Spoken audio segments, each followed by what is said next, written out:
Good morning, ladies and gentlemen. Welcome to my new video. My name's AJ. I'm here to take you through a few topics today.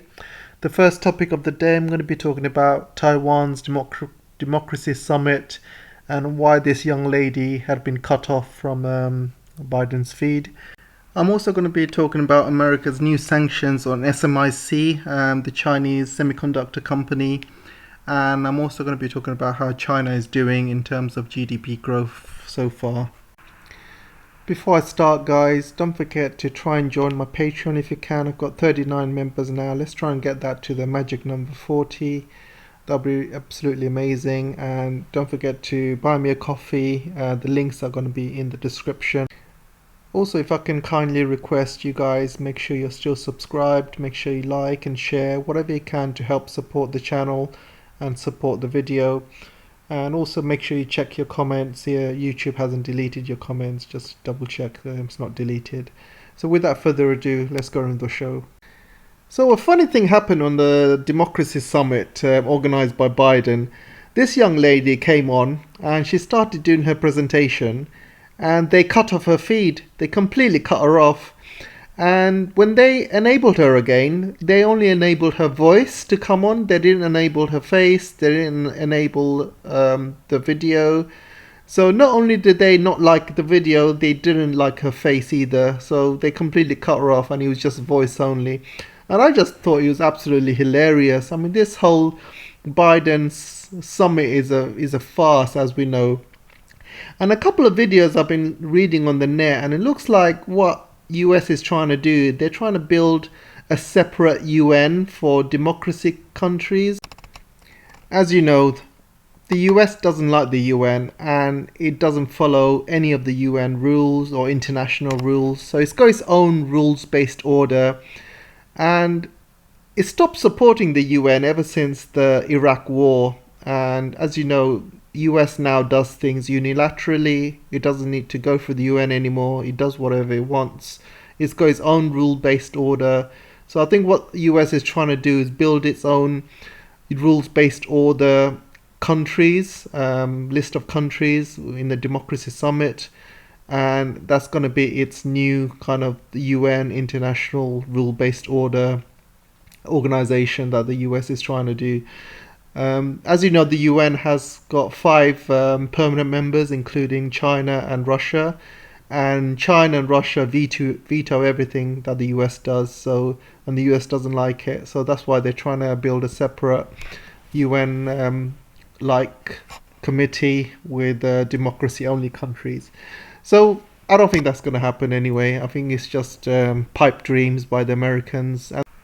And this rule-based order thing, it's just American rules only. You know, they don't really care about any of the other countries' rules. It's just America rules. It's not international rules. It's just rules they make up and rules they can break. They can make up these rules. They can cancel these rules anytime they want. It's basically they want a list of countries that will follow America, whatever they do. That's what they want. They want a bunch of poodles.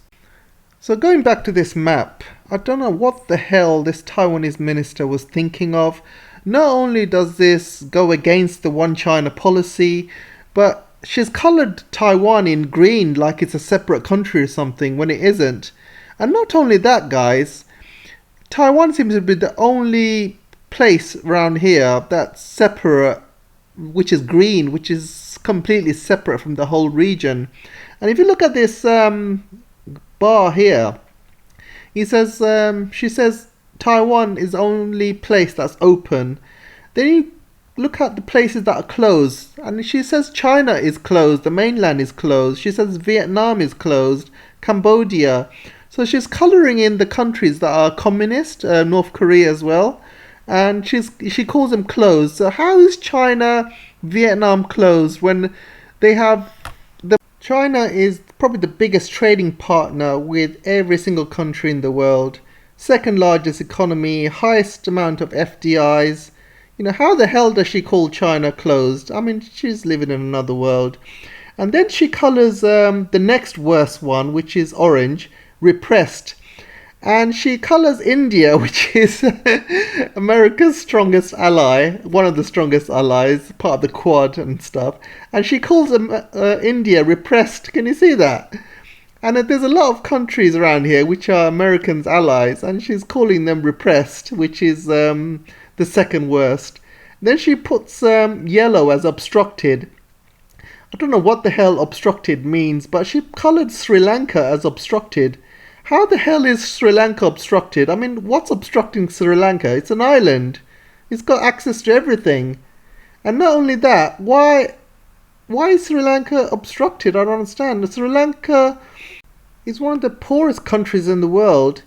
Wouldn't you put India in yellow and Sri Lanka in orange, for example? I don't understand why Sri Lanka is yellow and it's obstructed. It's beyond me, guys. Absolutely beyond me.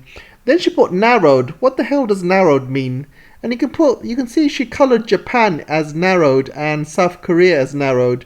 So no idea what this word narrowed means. And she's trying to say that the people of Taiwan or the Taiwan island is better than all of these countries put together because they're green. That's what she's trying to say. And it just shows the arrogance of this lady, absolute arrogance, and the stupidity of this whole Biden summit, and Biden himself for letting this go ahead. Don't any of these Americans check all of these presentations before they go ahead in the summit? Because when you come on the feed and your feed gets cut off, that is against democracy, right? That's against freedom of speech, freedom of rights, because you're cutting somebody off because you don't like their views. So that completely goes against democracy. Absolutely disgusting. You're better off not having this on there. It's a shambles, guys. Absolute shambles. Also, I want to make a quick point about Assange. I know I made a video about this earlier, but I missed out this point.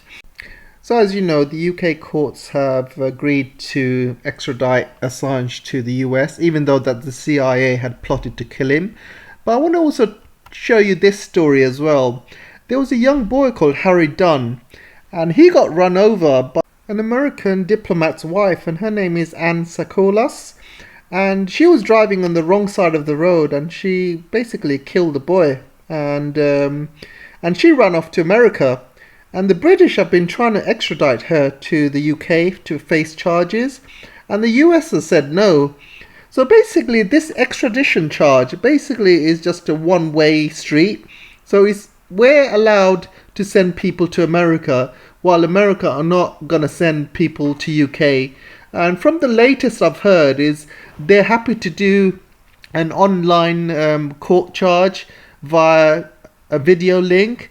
And if she gets charged, or if she gets a jail term, America is not going to send her here. Apparently America will deal with her in America, or something really stupid. But when it comes to extraditing people from US to UK, America's strong enough to say no, get lost. But whenever America wants people to be extradited from UK's like, yes sir, whatever you say sir. It's absolutely the type of poodle behaviour that I'm disgusted about. I hate people that are poodles, or lick other people's arses, or they call them brown noses or toffee noses. That's exactly what Britain's become, a little brown nosed poodle. Absolutely disgusting, guys. Absolutely disgusting and embarrassed. So this brings me to the next part of the story, guys. I'm going to be talking about SMIC and also TSMC. As you know, China's been trying to build up its semiconductor industry, and it's put sanctions after sanctions on all Chinese firms that do semiconductors. So the latest is they're going to be targeting the supply chain of these semiconductor companies and hit them even harder. So for example, SMIC works with these companies such as Applied Materials, KLA Corp, Lam Research Corp, and these are key companies along the industrial chain, and it may find its ability to supply gear to SMIC severely limited, the report says. So do you know where the US has got this information from?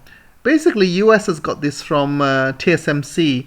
So TSMC has basically had to hand over a lot of supply chain data to the US, and that's where US has basically got all of that information, and now it's targeting the supply chain of Chinese companies now. So you can see how clever they are. I think it's really snake-like behavior, to be honest. On one hand, they like to do summits with China. They want to work with China.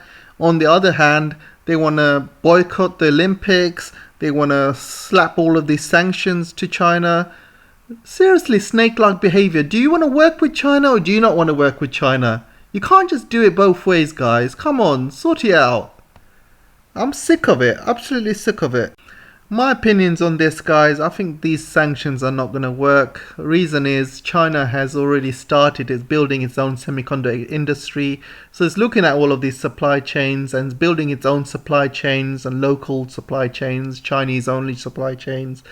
And I don't think this is going to affect China much, because China has already realized they cannot rely on supply chains outside China when it comes to semiconductor stuff, because Americans will, crack down on it. So China is building its own semiconductor industry, which is going to be Chinese only. It's building its own supply chain, and I think China will prevail over this. And when they do, and when China becomes the #1 economy, I hope China does the same thing back to America. So looking at China's November figures, China is on board to reach the 8% IMF has predicted the GDP growth to be. And it's been a really, really tough year for China. As well as fighting the COVID stuff, it's also been fighting a lot of struggles with America, with the sanctions wars. And also it's been cracking down on a lot of the tech companies and education centers and many other kind of gaming and many other industries and Didi and things like that. So it's been cracking down this year a lot. And I think what China wants for the next few years is a very good GDP growth based on technology, based on EV, based on renewable energies and things like that. Not based on properties and construction, because you can't go on building properties and making money from properties forever. It's already very, very high, the property prices in China, so something has to stop. They can't carry on growing GDP based on property prices. So properties are there to be lived in, not for speculation, and that's what's been happening over the past few years, speculation. I think what China is doing in cracking down is good for China's long-term future, because for common prosperity, they had to crack down on all of these companies like Evergrande, getting massive debt, because stuff like that is not great for China. That could bring down China, if that carried on. So it's good that they're cracking down now. Better late than never. Yeah, China is suffering for it, but I think it's a kind of bump for them, and I think they will get over the bump, and the long term they will become better for it. They've set some rules for companies not to borrow too much debt, and I think that's a really, really good rule, because you want to be anti-capitalist. You don't want to have another Lehman Brothers moment where companies borrow so much and they eventually burst and they can't pay the money back. So what China is doing, they're learning lessons from America, they're learning lessons from Russia and the world, and they're trying to put a stop to capitalism and these companies growing way beyond a government and becoming too powerful to control later on. So they're trying to crack down now, more before it's too late. And they're also giving more chances for middle class people to be rich as well, because of the anti-monopoly laws and monopoly clampdowns that they're doing to Alibaba and stuff like that. It gives more of a chance for average people to become richer. So all of this will bring common prosperity to China, and I think it's great for the long-term future. Anyway guys, I'm going to end it here for today, and let me know what you guys think in your comment section, and I'll see you in the next video. Take care for now.